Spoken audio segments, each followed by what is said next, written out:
Bismillah wa bihamdihi. Assalamualaikum warahmatullahi wabarakatuh.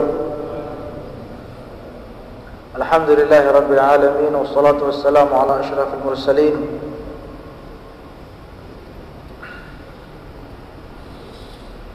wa khatamin nabiyyin wa sayyidil awwalin wal akhirin wa rahmatullahi lil alamin sayyidina wa syafi'ina wa maulana Muhammadin wa ala alihi وأصحابه وأتباعه وذريته وعترته وأزواجه أمهات المؤمنين علينا معهم برحمتك يا أرحم الراحمين. اللهم أصلح أمة محمد صلى الله عليه وسلم وفرج عن أمة محمد صلى الله عليه وسلم وارحم أمة محمد صلى الله عليه وسلم وانشر واحفظ وأيد نهضة الوطن في العالمين بحق محمد صلى الله عليه وسلم وعمر نهضة الوطن الدينية الإسلامية على مذهب أهل السنة والجماعة إلى يوم الدين بحق سيدنا مولانا محمد صلى الله عليه وسلم. آمين يا رب العالمين. ثم أما بعد، Al-Mukarramun, para asatidz, guru-guru kita, orang tua kita, para sesepuh, tokoh agama, tokoh masyarakat, hadirin hadirat muslimin muslimah dimanapun berada, mudah-mudahan Allah subhanahu wa ta'ala senantiasa melimpahkan rahmatnya kepada kita semua. Amin ya rabbal alamin. Di antara kajian akidah yang sangat wajib dipahami, wajib kita imani, yaitu rukun yang terakhir, rukun iman, disebut dengan al-imanu bil qada'i wal qadari atau al-iman bil qadari khairihi wa syarrihi. Rukun-rukun sebelumnya insyaallah akan kita ulang lagi beberapa pertemuan yang akan datang, terus kita ulang. Iman kepada Allah, iman kepada para malaikat, iman kepada kitab-kitab, iman kepada para rasul, iman ke hari akhirat, dan yang terakhir iman kepada qada dan qadar.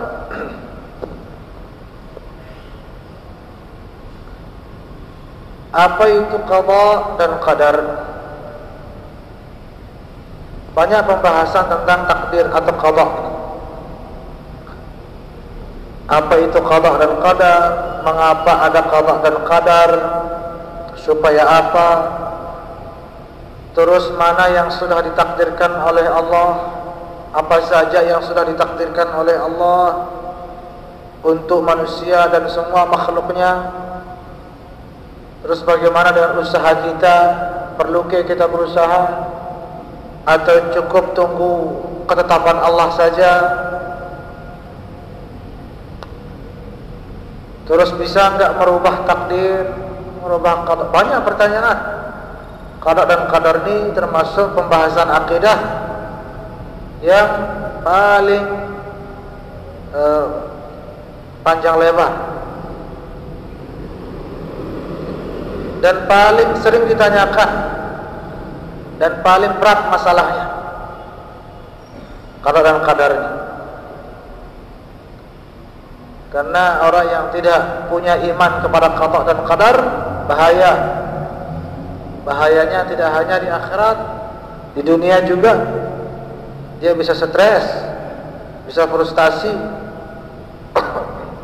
bisa gila kalau tidak punya yang namanya iman kepada qada dan qadar.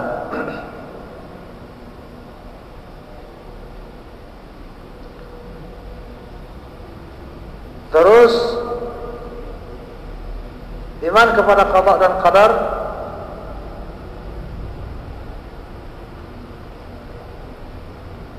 di dalam Al-Quran banyak dijelaskan. Di dalam sunnah juga begitu.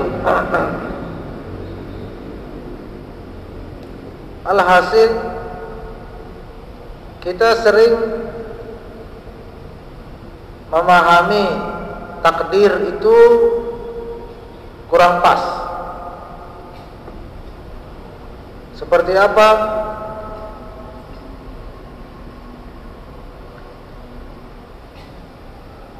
Antara lain, semua sudah ditakdirkan oleh Allah, sehingga tidak ada gunanya kita berusaha. Itu salah. Tidak ada gunanya kita berusaha, itu salah. Tidak perlu kita berusaha kalau begitu aja.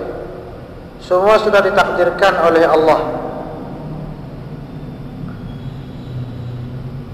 Bagaimana yang benar?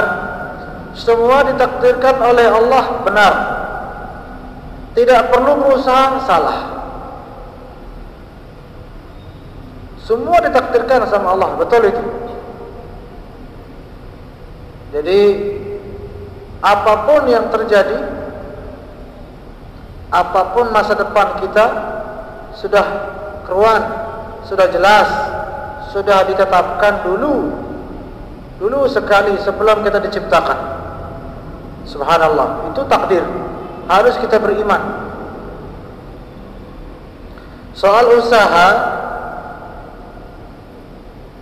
jangan bilang tidak perlu, dan bukan juga perlu, tapi lebih dari perlu. Wajib berusaha. Kenapa wajib? Karena yang membuat takdir, yang sudah menakdirkan segalanya itu, yaitu Allah Subhanahu wa ta'ala, dan yang menciptakan kita itu, sekaligus yang menciptakan takdir kita, nasib kita itu, Dia sendiri yang perintahkan kita berusaha. Itu masalah. Jadi kenapa perlu kita berusaha? Perlu sekali, wajib berusaha. Kenapa berusaha? Karena Allah yang perintahkan. Nah, selesai. Itu harus dipahami. Jangan disangkut, harus ke disangkut pautkan usaha akan takdir. Tidak harus. Kadang-kadang orang yang tidak mau berusaha itu kenapa? Karena dia semata-mata usahanya itu supaya mencapai satu tujuan. Salah itu Bapak Ibu.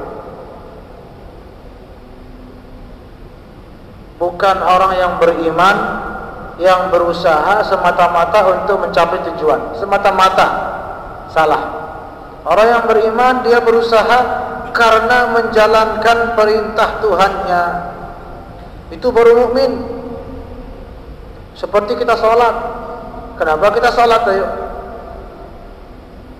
Kalau kita pakai cara pikir yang salah tadi, kan jawab keruan kita tamat surga apa neraka itu lebih sembahyang.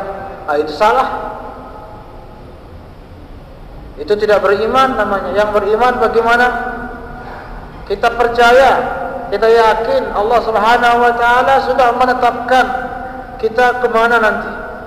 Sudah keruan, di Lauhil Mahfuz sudah keruan. Surga, ke neraka, bagaimana kita di dunia, sakit, sehat, panjang umur, pendek, semua sudah keruan. Terus kita sholat, kita pergi kerja, pergi cari uang, pergi cari jodoh dan lain-lain. Kenapa terus? Allah yang perintahkan kita. Itu cara berpikir yang lurus. Sehingga kalau kita sadar diri sebagai hamba Allah, namanya hamba, wajib menaati perintah Tuhannya.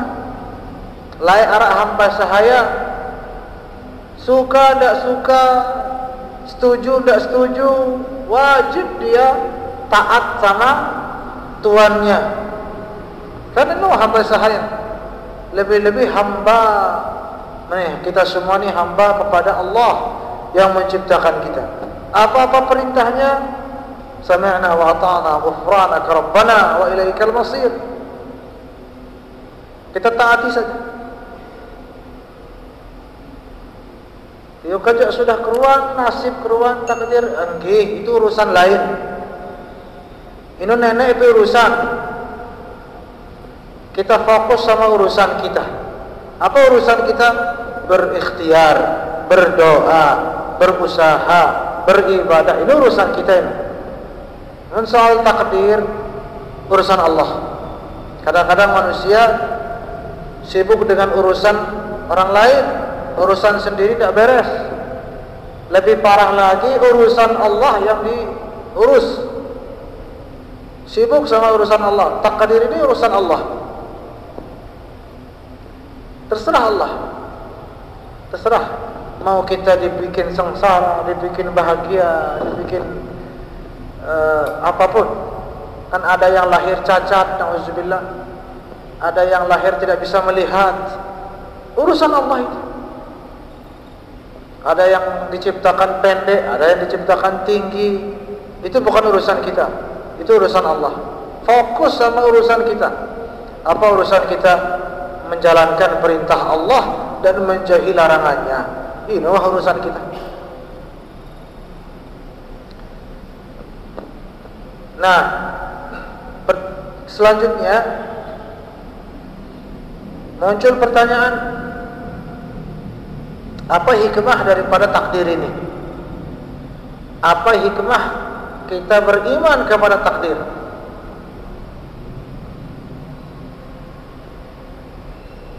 Dengan kata lain, kenapa Allah menakdirkan semuanya? Kenapa Allah menakdirkan semuanya? Kenapa ada takdirkah? Apa hikmah ada yang namanya takdir ini? Semua sudah keruan, nasib di dunia, nasib di akhirat. Saya jodohna, bira umurna sudah keruan. Apa hikmahnya itu? Semua itu apa hikmahnya kira-kira? Banyak hikmahnya. Pertama, secara akidah, kalau itu tidak ada, nanti ada yang mengatakan Allah ini lemah. Ada yang mengatakan Allah itu lemah. Kok bisa? Kalau tidak ada takdir, Bapak Ibu jamaah sekalian, berarti apa yang terjadi di dunia ini maupun di akhirat di luar kuasa nenek jarina. Coba misalnya tidak takdir ini, misal Allah tidak menentukan ini bagaimana ini, tidak ada ketentuan apa-apa. Semua berjalan menentukan nasibnya sendiri-sendiri, misal. Bukan Allah yang menentukan nasib. Manusia ini sendiri menentukan nasib. Misalnya kalau seperti itu, maka ada kesimpulan bahwa yang terjadi di dunia maupun di akhirat di luar kehendak Allah dan kuasa Allah. Kan itu kesimpulannya jadinya. Kalau sudah itu kesimpulannya, nanti ada kesimpulan, ada hasil bahwa oh berarti Allah itu lemah. Mana apa itu? Tapi dengan hikmah takdir Allah memberitahukan, Allah menakdirkan segalanya, maka tidak ada celah mengatakan Allah itu lemah. Melainkan Allah itu maha kuasa. Saking kuasanya Allah, tidak ada di muka bumi, di langit, di mana-mana yang terjadi kecuali dengan kehendaknya, dengan kuasanya, kan? Nah, itu salah satu hikmah atau tujuan paling utama mengapa ada yang namanya takdir, supaya kita semakin sadar kita ini lemah dan Allah maha kuasa. Tidak ada yang terjadi sampai dalam Al-Quran dikatakan walaupun daun-daun yang jatuh, tidak ada yang jatuh satu daun kering. Nyoba lihat alam semesta ini, lihat bumi ini, kira-kira daun coba banyak, luar biasa. Tidak ada satu daun yang jatuh kecuali dengan sepengetahuan Allah, dengan kekuasaan Allah dan seterusnya. Jadi supaya kita semakin meyakini kekuasaan dan kekuatan Allah, sehingga dinara macam-macamkah sama Allah Subhanahu wa taala.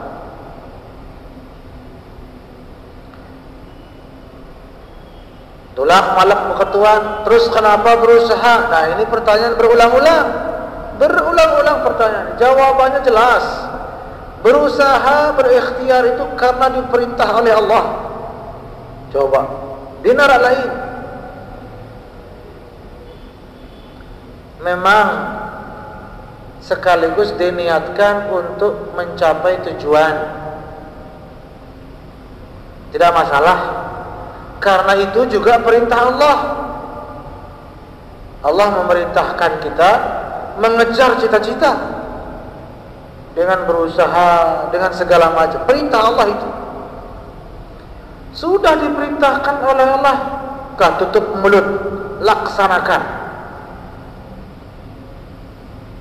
Laksanakan, selesai. Berhasil meraih cita-cita, mendapatkan apa yang dihajatkan, apa kita ucapkan alhamdulillahirabbil alamin. Terima kasih ya Allah atas kehendak-Mu, atas kuasa-Mu terjadi ini. Berhasil saya. Itu hikmah takdir yang lain, supaya manusia tidak sombong. Coba dinarak takdir, semua menentukan nasibnya masing-masing dengan tangan dan kuasanya.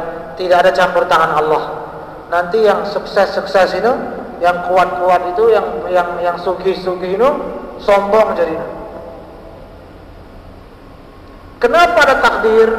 Supaya kita yakin bahwa kekayaan, harta, nikmat apapun bukan semata-mata lantaran usaha, tetapi karena takdir dan kehendak serta izin dari Allah Subhanahu wa taala. Jadi dia tersombong jadinya. Begitu kita sugih, sehat walafiat, dengan berkat iman kepada takdir, dia mungkin sombong. Kenapa tidak mungkin sombong? Karena kita tahu kita sehat ini karena Allah yang memberikan, bukan karena usaha. Coba kita lihat dengan baju sini, jaga kesehatannya, lalu sakit, dijaga makannya, dijaga sakit-sakitannya, luwe menua. Ada yang tidak, ini keruan makanannya, pola makan tidak keruan, pola hidup tidak keruan, belum umurnya pun sehat walafiat.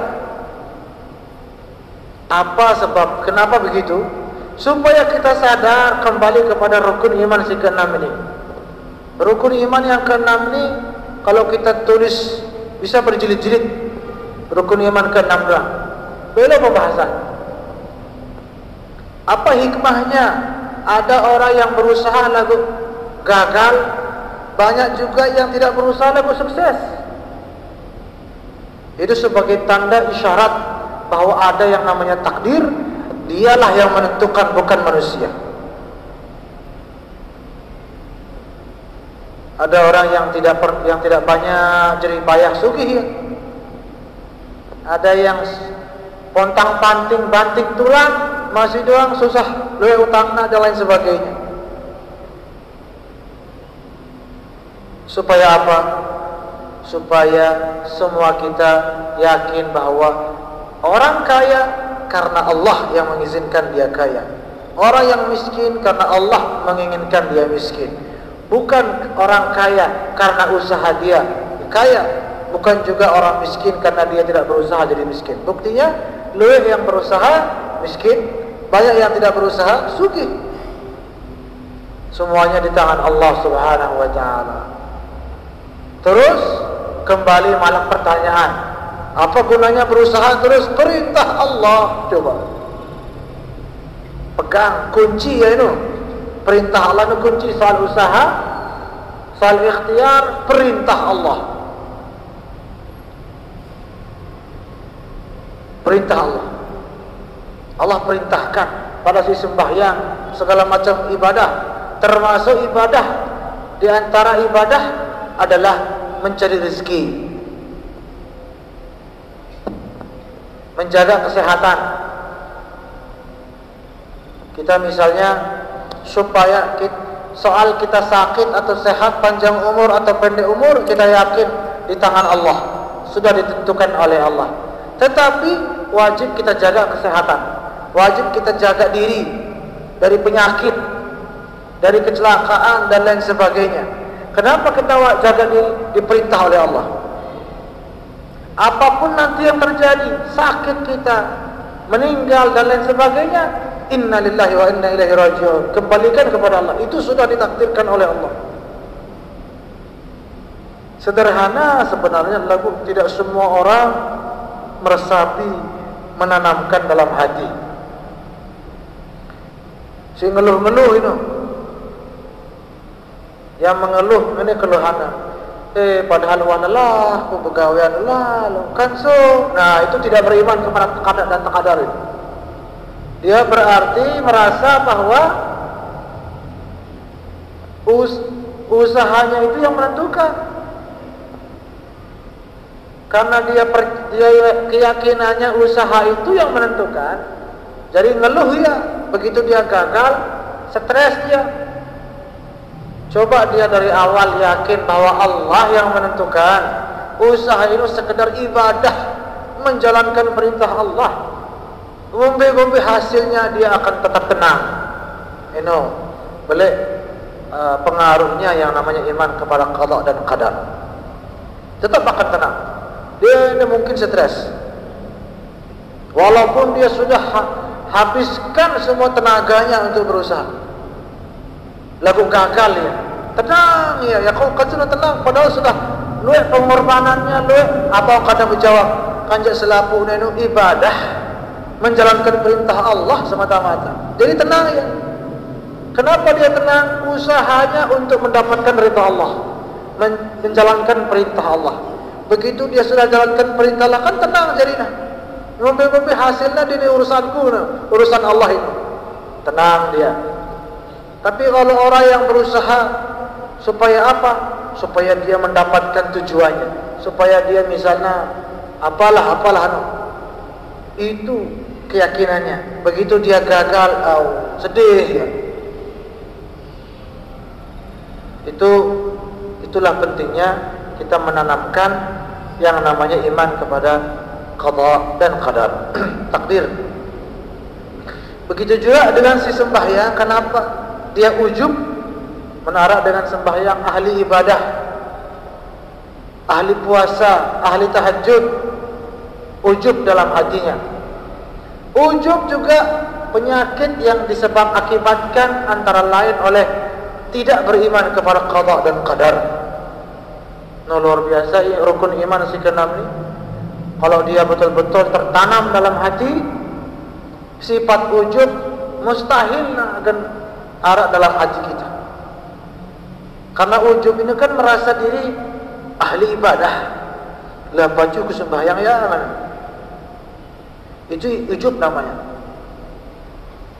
Itu dia tidak sadar bahwa dia belum sempurna, bahkan belum dedeman bagus sama sekali imannya kepada qada dan qadar. Dia merasa dia salat karena karena keinginannya sendiri semata-mata. Padahal dia lupa, di balik itu semua Allah sudah menghendaki dia salat. Coba Allah tidak menghendaki dia salat, dia tidak mungkin sembahyang. Sehingga kalau dia salat, dia mengatakan alhamdulillah, terima kasih ya Allah, Engkau sudah menakdirkan hamba ini sembahyang kepadamu. Saya sembahyang karena kehendak Allah, bukan karena kemauan. Coba Allah tidak menghendaki ngombe-ngombe melekku sembahyang, tidak akan terjadi. Makanya kita mengucapkan alhamdulillahilladzi hadana lihadza, kan? Wa ma kunna linahtadiya laula an hadana Allah, kan?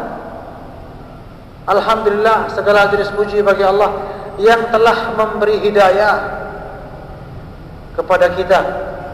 Wa ma kunna linahtadiya, tidak mungkin kita selamat, tidak mungkin kita dapat hidayah, tidak mungkin kita jadi muslim, tidak mungkin kita jadi mukmin, tidak mungkin kita beribadah laula an hadana Allah, kalau bukan karena Allah yang menghendaki kita mendapatkan hidayah, menghendaki kita sholat, menghendaki kita puasa dan lain sebagainya.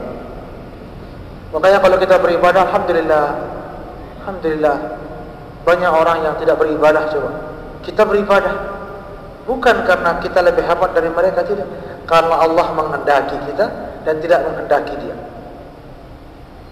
Muncul pertanyaan malak, ini juga berulang-ulang, tentang takdir ini. Apa pertanyaannya? Sering pernah yang ulas ini, tapi tidak apa-apa, sering-sering supaya lebih mantap. Kalau sudah keruan nasib manusia, termasuk amal ibadah manusia, sudah dikeruankan, sudah keruan. Apakah ini kena cari orang saleh atau dia jadi ahli maksiat? Sudah keluar semua. Coba muncul pertanyaan, terus apa dosanya dengan si ahli maksiat ini? Coba, apa dosanya ahli maksiat? Coba, bukankah Allah yang menakdirkan dia begitu? Ampun lawan taman neraka ya terus.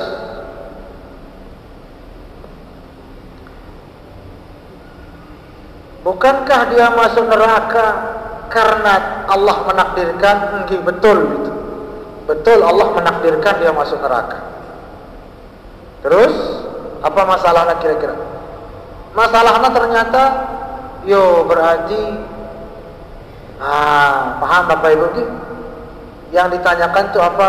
Berarti manusia itu yang masuk si taman neraka itu terzalimi jadinya. Coba, berarti Allah itu zalim. Sini dimasukkan ke surga, ini dimasukkan ke neraka. Kenapa dimasuk? Kan Allah sendiri yang menghendaki dia masuk neraka. Nah, ini bahaya ini, bahaya ini. Ini juga tidak bagus iman kepada qada dan qadari. Kalau tidak boleh ada orang berbuat maksiat terus ini yang kata, saya berbuat maksiat ini karena Allah menakdirkan. Nah, ini su'ul adab. Nauzubillah min zalik. Ini murka Allah, mengundang murka Allah. Adab itu penting. Dalam Al-Quran apa dikatakan oleh Nabi Ibrahim, kan? Nabi Ibrahim ya, kalau tidak salah, alladzi yut'imuni wa yasqin, kan? Allah lah yang memberi aku makan dan memberi aku minum. Terus apa yang kata? Wa idza maridtu fa huwa yashfin, dan ketika aku sakit Allah yang menyembuhkan. Perhatikan ayat ini, adab para nabi. Para nabi mengatakan Allah yang memberi makan dan Allah yang memberi minum. Nah, begitu soal penyakit, dia tidak mengatakan Allah yang memberi penyakit dan Allah memberi obat. Dia menongkan. Tetapi apa dibilang?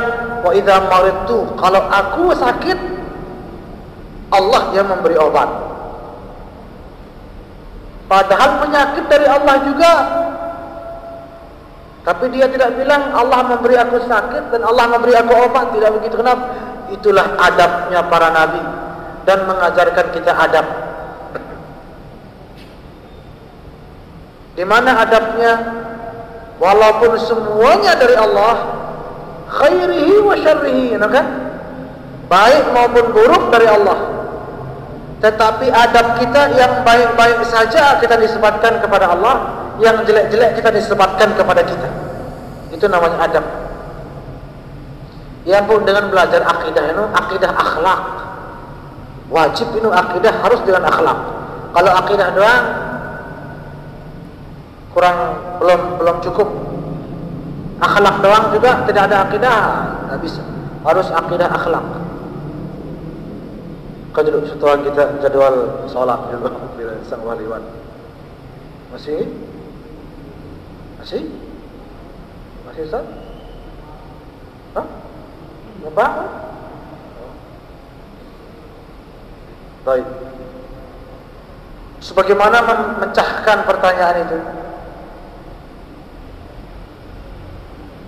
Jadi pertama yang harus kita tanamkan adab. Selain akidah, adab. Akidahnya apa? Allah menentukan segalanya, termasuk dengan segala maksiat ditakdirkan oleh Allah. Ini akidah ini. Adab, akhlaknya tidak boleh kita bilang, oh itu dia bermaksiat karena kehendak Allah. Tidak boleh. Itu bertentangan dengan akhlak. Akhlak kepada Allah terus ini. Masa kita jaga akhlak sama manusia, sementara sama pencipta manusia tak kita, harus lebih kita jaga. Jadi secara akidah betul, semua ditentukan oleh Allah, termasuk Fir'aun taman neraka, siapapun masuk neraka, takdir Allah juga. Secara akidah, secara akhlak, adab, apa kita bilang dia masuk neraka karena maksiatnya, ya, karena dia yang melanggar perintah Allah dan seterusnya. Bagaimana menjelaskannya? Jadi begini, Allah Subhanahu wa ta'ala tidak zalim. Wa ma yazlimu rabbuka ahada. Allah tidak mungkin menzalimi siapapun. Terus bagaimana penjelasannya? Ini penjelasannya. Allah Subhanahu wa ta'ala nggih betul sekali, sangat benar, sudah menetapkan fulan berbuat maksiat, terus dia mati, terus masuk neraka. Allah sudah takdirkan ini, betul. Tetapi Allah berikan dia ilmu, manusia ini diberikan ilmu, diberikan diutus para ulama untuk menasihati, diberikan kemampuan oleh Allah. Untuk apa? Untuk merubah nasibnya itu. Jadi wadah keruan, setelah itu Allah berikan senjata. Ini senjata pakai. Kalau kamu pakai ini, saya rubah dia. Kamu akan menjadi ahli ibadah dan kamu akan masuk surga. Ini pakai dia. Apa itu? Ya ilmu-ilmu yang kita diberikan oleh para ulama ini. Nah, tetapi dia tidak mau menjalankan, melaksanakan atau memanfaatkan ilmunya. Tidak mau dia memanfaatkan kemampuan yang Allah berikan. Makanya karena dia tidak mau memanfaatkan kemampuan itu, hukumannya apa? Masuk neraka. Nah, jadi itu prosesnya. Di mana? Jadi tetap di mazlum, tetap Allah tidak zalim, tetap dia masuk neraka karena salah dia. Betul salahnya, dia tidak memanfaatkan kemampuan yang Allah berikan untuk merubah nasibnya si lengeno.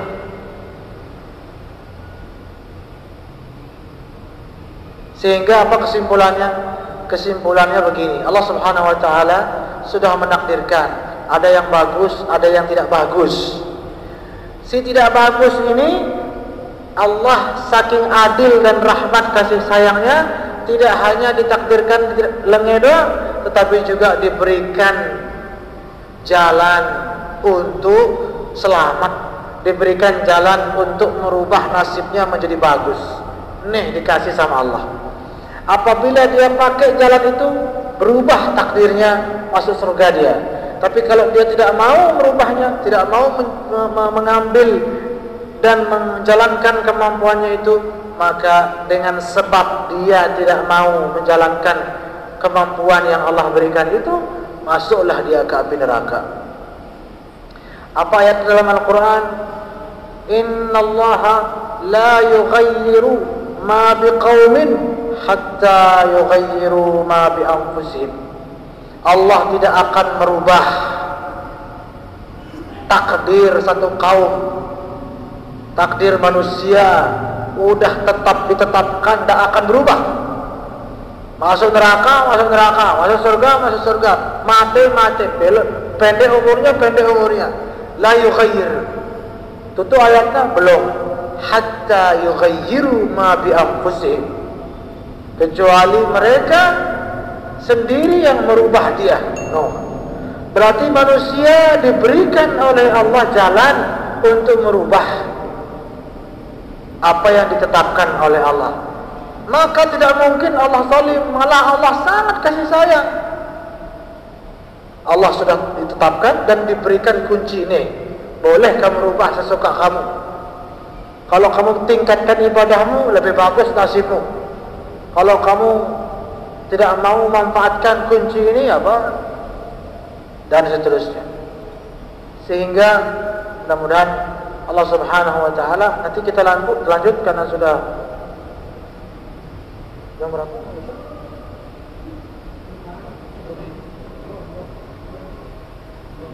Kan alhamdulillah.